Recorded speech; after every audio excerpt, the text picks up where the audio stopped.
أعوذ بالله من الشيطان الرجيم بسم الله الرحمن الرحيم رب اشرح لي صدري ويسر لي أمري واحلل عقدة من لساني يفقه قولي واجعل لي وزيرا من أهلي رب يسر ولا تعسر وتمم بالخير وبك نستعين آمین۔ اولو العزم انبیاء حضرت نوح علیہ السلام کا تذکرہ کر رہے ہیں ہم۔ حضرت نوح علیہ السلام نے جب اپنی قوم کو ایک طویل عرصے تک دین کی دعوت دی اور بہت کم لوگ آپ کے اوپر ایمان لائے، تو آپ نے اللہ تعالیٰ سے دعا کی کہ میرے پروردگار کسی کافر کو روئے زمین پر بسا نہ رہنے دینا، اگر تو ان کو رہنے دے گا تو یہ تیرے بندوں کو گمراہ کریں گے اور ان سے جو اولاد ہوگی وہ بھی بدکار اور نہ شکر گزار ہوگی۔ سورہ نوح میں اللہ تعالیٰ نے فرمایا۔ اسی طرح ان کے کفر اور فجور کے جرائم کے ساتھ ساتھ ان کے نبی کی بددعا کا وبال بھی ان پر آ پڑا۔ تب اللہ تعالیٰ نے حضرت نوح علیہ السلام کو ایک کشتی بنانے کا حکم دیا۔ ایک بہت بڑا بحری جہاز تھا جس کی اس سے پہلے کوئی نظیر نہ تھی اور نہ بعد میں اس کی مثال مل سکی۔ اللہ تعالیٰ نے آپ کو بیسی ہدایت فرما دی تھی کہ جب اللہ کا حکم آ پہنچے گا اور ان پر وہ عذاب آ جائے گا جو مجرم لوگوں سے ٹالا نہیں جاتا، تو ایسا نہ ہو کہ ان پر عذاب اترتا دیکھ کر آپ کے دل میں رحم آ جائے۔ سورہ ہود میں اللہ تعالیٰ فرماتے ہیں اور جو لوگ ظالم ہیں ان کے بارے میں ہم سے کچھ نہ کہنا، کیونکہ وہ ضرور غرق کر دیے جائیں گے۔ تو دنیا میں کفر عناد قوم نوح کا شیوا تھا۔ قیامت کے دن بھی وہ جھوٹ بولتے ہوئے یہ دعویٰ کریں گے کہ ان کے پاس کوئی رسول آیا ہی نہیں۔ اور صحیح بخاری کی روایت کے مطابق نبی پاک صلی اللہ علیہ وسلم نے فرمایا کہ حضرت نوح علیہ السلام اور ان کی امت حاضر ہوں گے۔ اللہ تعالیٰ فرمائے گا کیا تو نے میرا پیغام اپنی امت کو پہنچا دیا تھا؟ حضرت نوح عرض کریں گے کہ ہاں یا رب۔ اللہ تعالیٰ ان کی امت سے فرمائے گا کیا انہوں نے تم لوگوں کو میرا پیغام پہنچا دیا تھا؟ تو جواب میں دیکھ لیں ان کی ہر دھرم قوم کیا کہے گی؟ نہیں، ہمارے پاس تو کوئی نبی آیا ہی نہیں۔ اللہ تعالیٰ حضرت نوح علیہ السلام سے فرمائیں گے کہ اب تیرا گواہ کون ہے؟ تو وہ عرض کریں گے کہ محمد صلی اللہ علیہ وسلم اور ان کی امت۔ تب ہم مسلمان گواہی دیں گے کہ حضرت نوح علیہ السلام نے تبلیغ کی تھی۔ اور سورہ بقرہ کی آیت نمبر 143 میں اللہ تعالیٰ فرماتے ہیں اور اسی طرح ہم نے تم کو امت معتدل بنایا تاکہ تم لوگوں پر گواہ بنو اور پیغمبر آخر الزمان تم پر گواہ بنے۔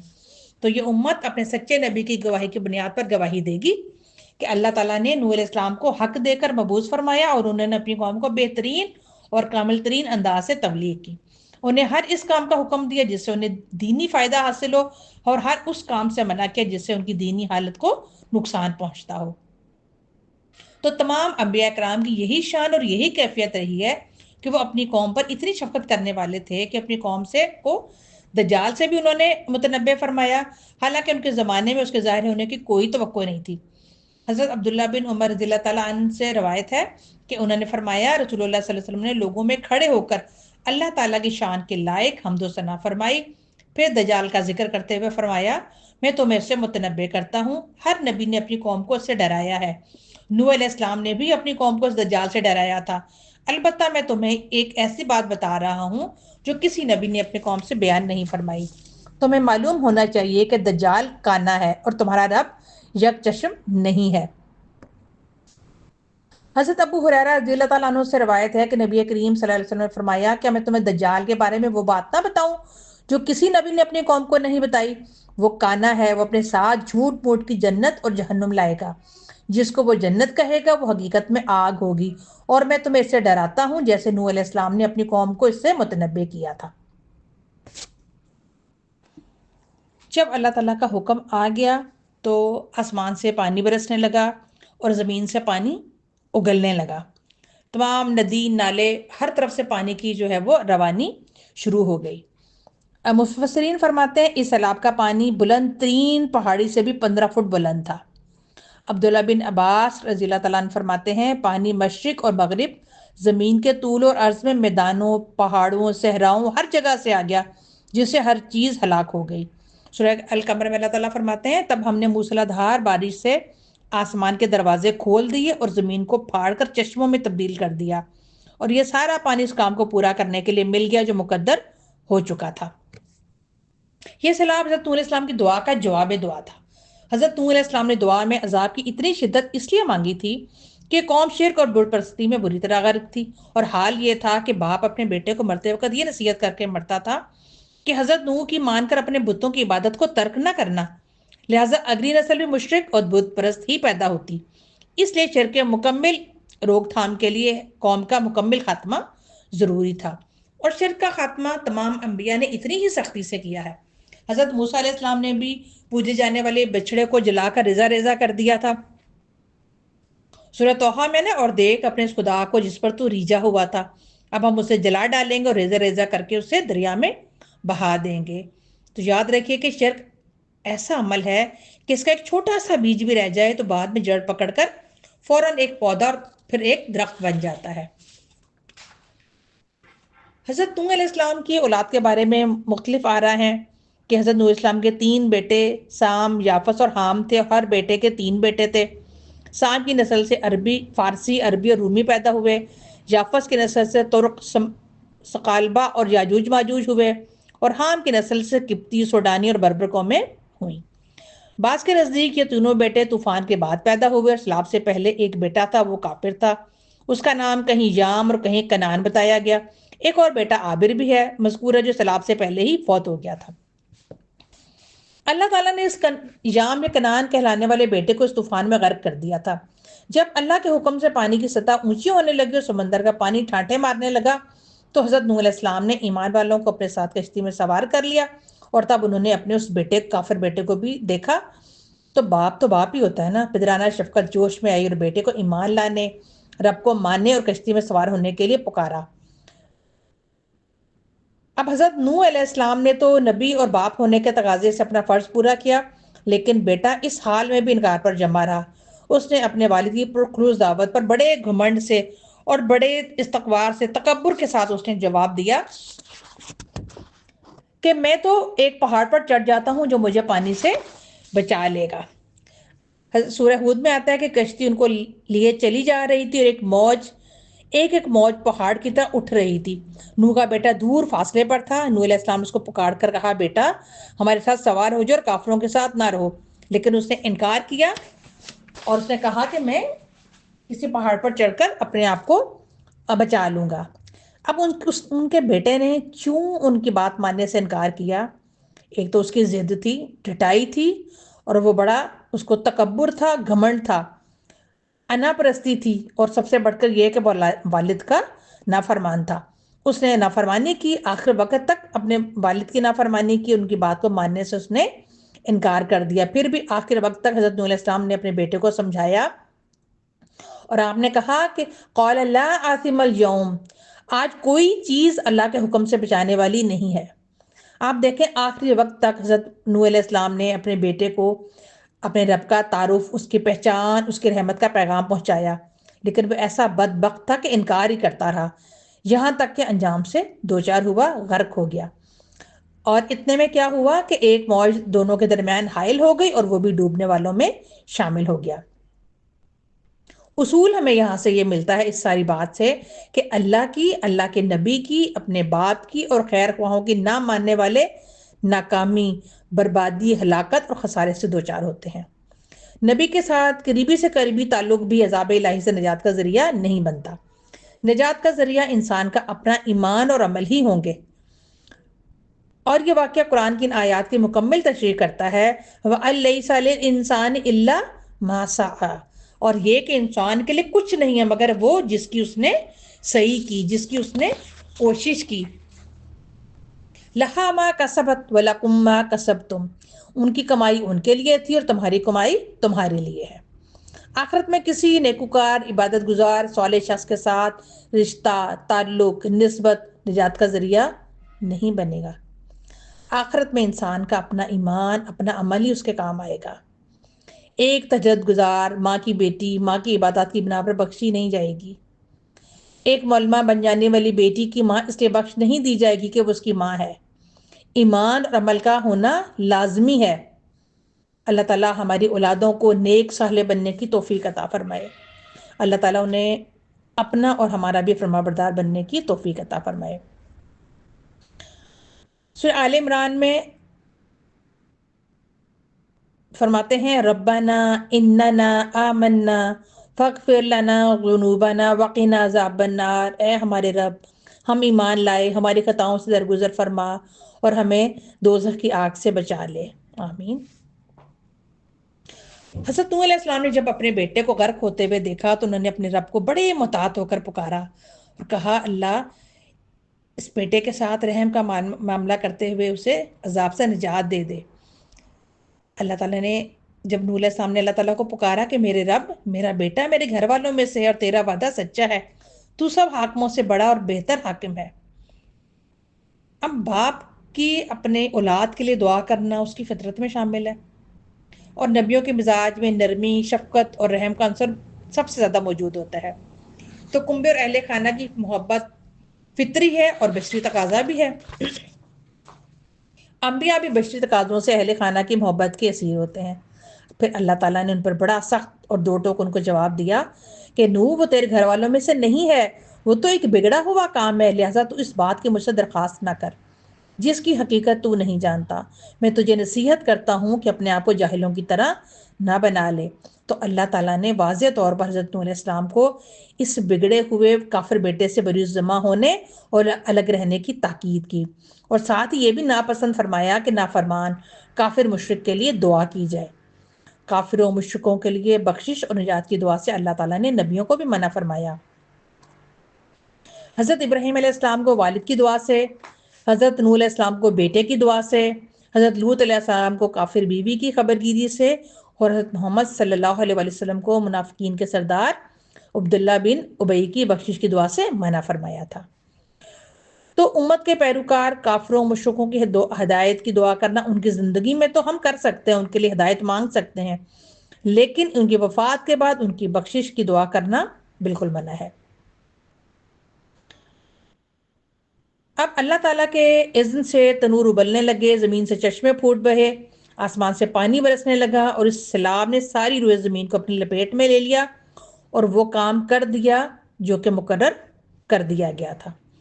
حضرت نوح علیہ السلام نے اللہ تعالیٰ سے دعا کی تھی، رب لا تذر علی الارض من الکافرین دیارا، میرے رب ان کافروں میں سے کوئی زمین پر بسنے والا نہ چھوڑ۔ اللہ تعالیٰ نے جن اہل ایمان کو بچانے کا فیصلہ مقرر کر دیا تھا ان کے سوا باقی تمام مشرک قوم کو ہلاک کر دیا گیا۔ وہ مالک جس کی طاقت ہے کہ وہ جب کسی چیز کا ارادہ کرتا ہے تو بس اس کام کے لیے کہتا ہے کن فیکون، تو وہ ہو جاتی ہے۔ تو اس رب نے اپنے اس حکم کو نافذ کرنے کے بعد اگلا حکم دیا اور سارا طوفان جاتا رہا۔ سورہ ہود میں آتا ہے کہ اللہ تعالیٰ نے زمین کو حکم دیا کہ سارا پانی نگل جا، اور آسمان سے کہا کہ اے آسمان رک جا، چنانچہ پانی زمین میں بیٹھ گیا، فیصلہ چکا دیا گیا۔ حضرت نوح علیہ السلام کی دعا کو اللہ تعالیٰ نے قبول کر لیا اور اللہ کے حکم سے زمین نے سارا پانی نگل لیا۔ زمین نافرمانوں، کافروں، مشرکوں، بت پرستوں سے خالی ہو گئی، خاص کم جہاں پاک۔ تو کائنات کا خالق اور مالک اللہ ہی ہے، ساری کائنات میں مرضی اسی مالک الملک کی چلتی ہے، ہوتا وہی ہے جو اللہ چاہتا ہے، جو اللہ چاہتا ہے وہ کر کے رہتا ہے، جو اللہ چاہتا ہے اس کے اسباب اور وسیلے بھی خود ہی فراہم کرتا ہے، اور نبیوں کی دعائیں قبول ہوتی ہیں۔ اللہ صابروں، داعیان دین، مبلغین کی دعائیں قبول کرتا ہے اور ان کی مدد بھی کرتا ہے۔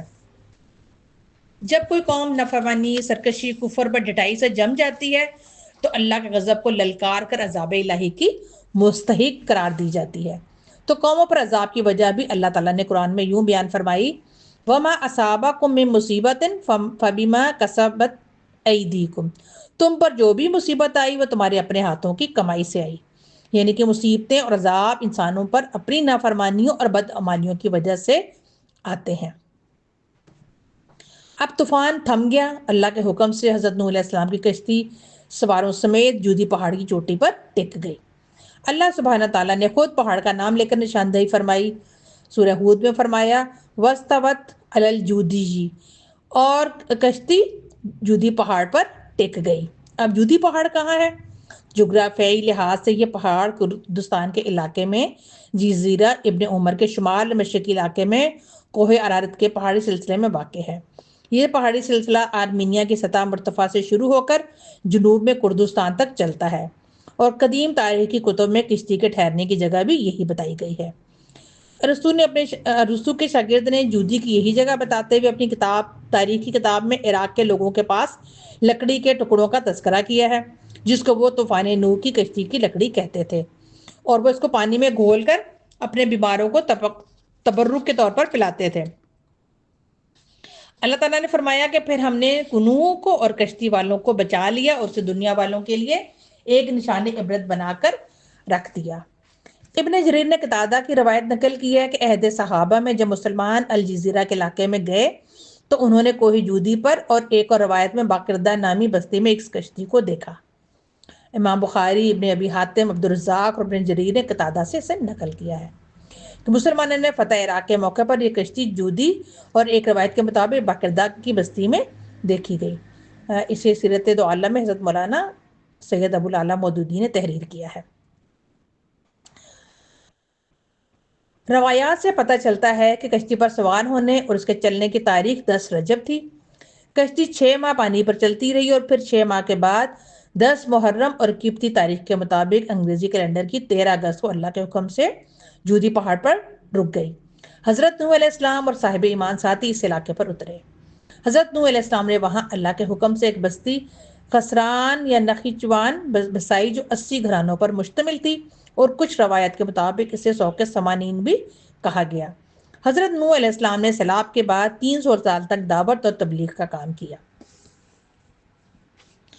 حضرت عبداللہ بن عمر کی روایت ہے کہ انہوں نے فرمایا، ہم لوگ رسول اللہ صلی اللہ علیہ وسلم کی خدمت میں حاضر تھے۔ ایک بدو آیا، اس نے سیحان شام کے ایک شہر کا بنا ہوا جبہ پہنا ہوا تھا جس کو ریشم کے بنے ہوئے بٹن لگے ہوئے تھے۔ اس نے کہا، تم لوگوں کا ساتھی محمد صلی اللہ علیہ وسلم شاہ سواروں کی اولاد، شاہ سواروں کو جدی پشتی معزز لوگوں کو ذلیل کر دینا چاہتا ہے اور گڈریوں کی اولاد گڈریوں کو بلند کر دینا چاہتا ہے۔ نبی کریم صلی اللہ علیہ وسلم نے اس کا جبہ کے ریوان سے پکڑ کر فرمایا، میں تجھے بے عقلوں کا لباس پہنے ہوئے دیکھتا ہوں۔ پھر فرمایا، جب نوح کی وفات کا وقت آیا تو انہوں نے اپنے بیٹے سے فرمایا، میں تجھے ایک نصیحت کرتا ہوں، میں تجھے 2 کام کرنے کا حکم دیتا ہوں اور 2 کاموں سے منع کرتا ہوں۔ میں تجھے لا الہ الا اللہ اختیار کرنے کا حکم دیتا ہوں۔ اگر ترازو کے ایک پلڑے میں 7 آسمان اور 7 زمینیں رکھ دی جائیں اور دوسرے پلڑے میں لا الہ الا اللہ رکھا جائے تو لا الہ الا اللہ والا پلڑا زیادہ وزنی ہونے کی وجہ سے جھک جائے گا۔ اگر 7 آسمان اور 7 زمینیں ایک ہلکا بن جائیں تو لا الہ الا اللہ انہیں جدا جدا کر دے گا۔ میں تجھے سبحان اللہ و بحمدہ پڑھنے کا حکم دیتا ہوں کیونکہ ہر مخلوق کی تسبیح ہے اور اسی کے برکت سے مخلوق کو رزق ملتا ہے، اور میں تجھے شرک اور تکبر سے منع کرتا ہوں۔ حضرت نوح علیہ السلام کے تینوں بیٹے حام، سام اور یافس کی نسل سے انسانی نسل جاری ہوئی، اسی لیے حضرت نوح علیہ السلام کو ابو البشر دوم کہا جاتا ہے۔ اللہ تعالیٰ ہمیں حضرت نوح علیہ السلام کا قصہ پڑھ کر، سن کر شرک سے اجتناب کرنے اور توحید پر جمنے کی توفیق عطا فرمائے، بت قبر پرستی کی قباحت کو محسوس کرنے، صبر استقامت کو تھامنے، دعوت اور تبلیغ کی فرضیت کو سمجھنے کی توفیق عطا فرمائے، اور ہر حال میں اللہ کی بندگی کرنے اور اس کی طرف رجوع کرنے اور اللہ کی مدد پر توکل کرنے کی توفیق عطا فرمائے، آمین۔ حضرت نوح علیہ السلام کے اس واقعے سے ہمیں بہت ساری عبرتیں اور حکمتیں حاصل ہوتی ہیں۔ آپ نے ایک مدت تک اپنی قوم کو تبلیغ کی، خفیہ طریقے سے، اعلانیہ طور پر آپ نے ان کو دعوت دی، پیار سے، محبت سے، ہر طرح سے آپ نے اپنی قوم کو دین کو قبول کرنے کی طرف بلایا، اللہ کے راستے پر چلنے کی دعوت دی، لیکن وہ آپ کا مذاق اڑاتے رہے اور آپ کے ساتھ برا رویہ اختیار کیا۔ آپ نے کہا کہ میری قوم میں تو ذرا بھی گمراہی میں نہیں ہوں، لیکن میں پروردگار عالم کا رسول ہوں، تو راہ حق میں آنے والی مشکلات اور استہزاء کی پرواہ نہیں کرنی، اور اللہ تعالیٰ کی نعمتیں بھی آپ نے اپنی قوم کو یاد دلائیں۔ حضرت نوح علیہ السلام نے کے قصے سے ہمیں قرآن میں مجید میں قصہ جو معلوم ہوتا ہے اس سے متعدد علمی اور سائنسی علوم کی نقاب کشائی بھی کی ہے، جس کی تصدیق آج کے جدید علوم سے ہمیں حاصل ہو رہی ہے۔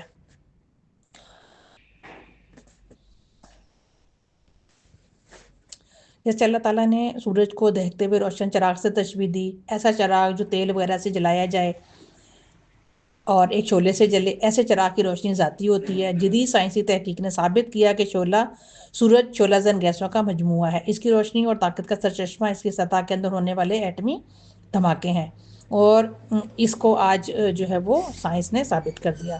دوسری طرف اللہ تعالیٰ نے چاند کو نور کہا، یعنی وہ ایک غیر روشن ڈھیر ہے جو روشنی دوسروں سے حاصل کر کے منور ہوتا ہے۔ اس کو بھی سائنس نے ثابت کیا کہ یہ سورج سے روشنی حاصل کرتا ہے۔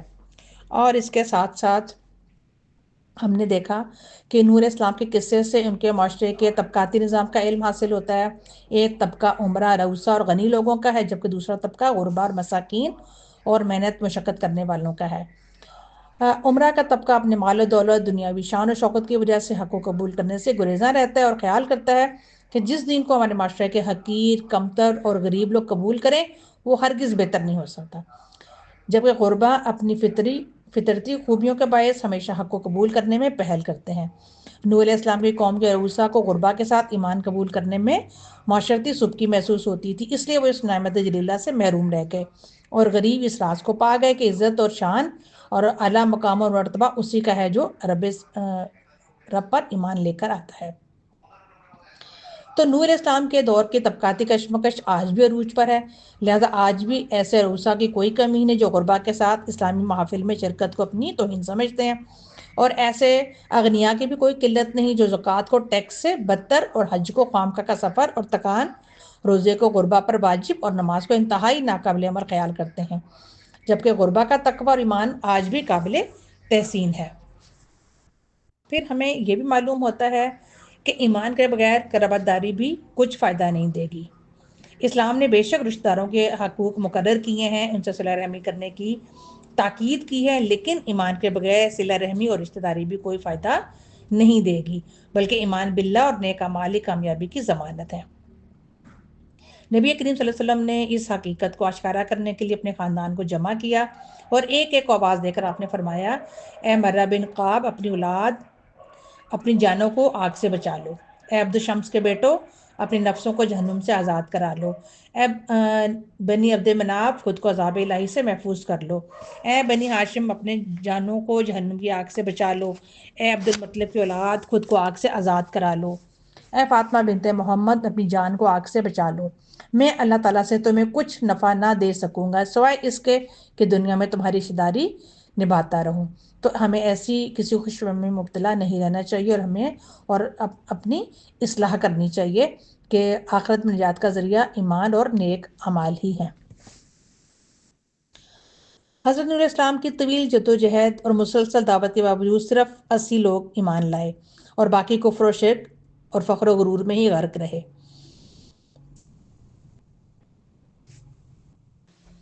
پھر یہ بھی ہمیں معلوم ہوا کہ قوموں کے بارے میں اللہ تعالیٰ کا یہ طریقہ رہا ہے کہ وہ انہیں رسول بھیج کر کتب نازل کر کے انہیں ایمان لانے اور راہ حق کو اپنانے کا موقع دیتا ہے۔ جب نبی اپنی قوم کو پیغام ربانی پہنچا دیتا ہے اور اس کی تبلیغ مکمل ہو جاتی ہے تو اللہ تعالیٰ کا فیصلہ اور وعدہ اس قوم پر پورا ہو جاتا ہے۔ جب تک مومن قومیں موجود رہتے ہیں ان کی مہلت باقی رہتی ہے، لیکن جیسے ہی معاشرہ سارے لوگوں سے خالی ہو جاتا ہے بد کردار اور گناہ گاروں پر عذاب الہی آ جاتا ہے، جیسا کہ حضرت نوح علیہ السلام کی قوم کے ساتھ بھی ہوا۔ نوح علیہ السلام مومنوں کو لے کر کشتی میں سوار ہو کر بستی سے نکل گئے تو باقی لوگ غرقاب کر دیے گئے۔ حضرت نوح علیہ السلام کے قصے سے یہ بھی معلوم ہوتا ہے کہ جب کفار پر تمام حجت ہو جائے، ان کی سرکشی اور بدماشی حد سے بڑھ جائے اور مومن مغلوب ہو جائیں تو کفار کے خلاف بد دعا کی جا سکتی ہے، جیسا کہ حضرت نوح علیہ السلام نے اپنے رب کو مدد کے لیے پکارتے ہوئے التجا کی تھی، انی مغلوب فانتصر، اے میرے رب میں بے بس ہوں، تو میری مدد فرما۔ اور آپ نے یہ بھی دعا کی کہ اے میرے رب، تو روئے زمین پر کسی کافر کو رہنے سہنے والا نہ چھوڑ، اگر تو انہیں چھوڑ دے گا تو یقیناً یہ تیرے اور بندوں کو بھی گمراہ کر دیں گے اور یہ کافر و ڈھیٹ کافروں ہی کو جنم دیں گے۔ نوح اسلام کے قصے سے ہمیں یہ بھی سبق ملتا ہے کہ اللہ تعالیٰ اپنے مومن بندوں کی آزمائش بھی کرتا ہے، ان کے ایمان کا امتحان بھی لیتا ہے، انہیں ایمان میں پختگی اور اعتماد اور یقین ادا کرتا ہے۔ یہ امتحان کبھی انفرادی ہوتا ہے اور کبھی اجتماعی۔ سورہ مومنون میں اللہ تعالیٰ فرماتے ہیں، یقیناً اس میں بڑی بڑی نشانیاں، ہم بے شک آزمائش کرنے والے ہیں۔ اور سورہ بقرہ میں بھی اللہ تعالیٰ نے فرمایا، ہم کسی نہ کسی طرح تمہاری آزمائش ضرور کریں گے، دشمن کے ڈر سے، بھوک پیاس سے، مال و جان اور پھلوں کی کمی سے، اور ان صبر کرنے والوں کی خوشخبری دے دیجئے جنہیں جب کوئی مصیبت آتی ہے تو کہتے ہیں ہم تو خود اللہ تعالیٰ کی ملکیت ہیں اور ہم اسی کی طرف لوٹنے والے ہیں، ان پر ان کے رب کی نوازشیں اور رحمتیں ہیں اور یہی لوگ ہدایت یافتہ ہیں۔ پھر ہمیں یہ بھی معلوم ہوا کہ حضرت نوح علیہ السلام کا بیٹا آغوش نبوت میں پرورش پانے کے باوجود ایمان نہ لایا اور بالآخر عبرتناک انجام سے دوچار ہوا۔ تو بری صحبت کا برا انجام ہے، برے لوگوں کے ساتھ رہنے کی وجہ سے آپ کا بیٹا ایمان قبول نہ کر سکا۔ لہٰذا ہمیشہ بری صحبت سے اجتناب کرنا چاہیے، نیک لوگوں کی صحبت اختیار کرنی چاہیے۔ نبی کریم صلی اللہ علیہ وسلم نے نیک لوگوں کی صحبت اختیار کرنے کی ترغیب دیتے ہوئے اور برے لوگوں کی صحبت سے ڈراتے ہوئے ایک مثال بیان فرمائی تھی، بہت ہی پیاری مثال ہے۔ آپ نے فرمایا کہ نیک ساتھی اور برے ساتھی کی مثال کستوری بیچنے والے اور بھٹی میں پھونکے مارنے والی کسی ہے۔ کستوری بیچنے والا تمہیں تحفے میں خوشبو دے گا، تم اسے خرید لو گے یا کم از کم تمہیں اس سے بہترین خوشبو آئے گی، جبکہ بھٹی میں پھونکے مارنے والا اور آگ جلانے والا یا تو تمہارے کپڑے جلائے گا یا تمہیں اس سے بدترین بو آئے گی۔ اس لیے نیک لوگوں سے تعلقات استوار کرنے چاہیے، جبکہ برے لوگوں کی مجلس سے اپنے آپ کو بچانا چاہیے۔ پھر دعوت حق کی کامیابی اور کامرانی کے لیے صبر و استقلال، تحمل، برداشت بنیادی شرط ہے، اور حضرت نوح علیہ السلام کی طویل جدوجہد سے دایان حق کو راہ حق میں آنے والی مشکلات کا سامنا کرنے کے لیے نئی ہمت، نیا بلبلہ اور نیا جذبہ ملتا ہے۔ چونکہ مومن جتنا بھی کمزور ہو، اس کا دشمن کتنا ہی مضبوط کیوں نہ ہو، بالآخر مومن کامیاب رہتا ہے اور کافر اپنے مہلک ہتھیاروں اور کارگر چالوں سے اور بے پناہ وسائل کے باوجود ناکام اور نامراد رہتا ہے۔ شرط صرف یہ ہے کہ مومن اپنے رب پر بھروسہ کر کے صبر کا دامن تھام کر راہ حق میں آنے والی مشکلات کے سامنے سینہ سپر ہو جائے، پھر اسے اللہ تعالیٰ کی مدد حاصل ہوگی اور اپنے دشمن پر حاوی ہو جائے گا۔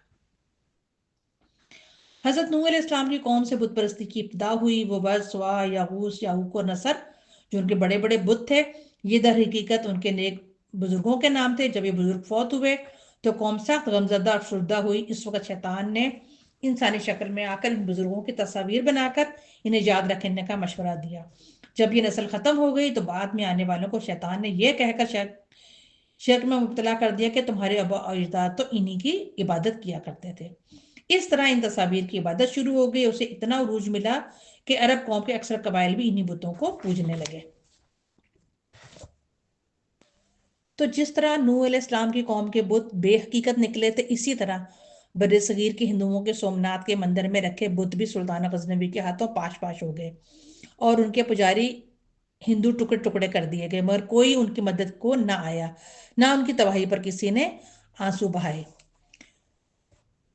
حضرت نوح کی نافرمان قوم طوفان سے برباد ہو گئی، جبکہ مومنوں کو اللہ تعالیٰ نے اپنے فضل و کرم سے محفوظ اور مامون رکھا۔ اللہ تعالیٰ ہم سب کو اس واقعے سے حکمتیں اور عبرتیں حاصل کرنے کی توفیق عطا فرمائے۔ اللہ تعالیٰ ہمیں نیک صالح صحبتیں عطا فرمائے اور ہر طرح کی بری صحبتوں سے بچنے کی توفیق عطا فرمائے۔ وآخر دعوانا ان الحمد للہ رب العالمین۔ سبحان ربک رب العزت عما یصفون وسلام علی المرسلین والحمد للہ رب العالمین۔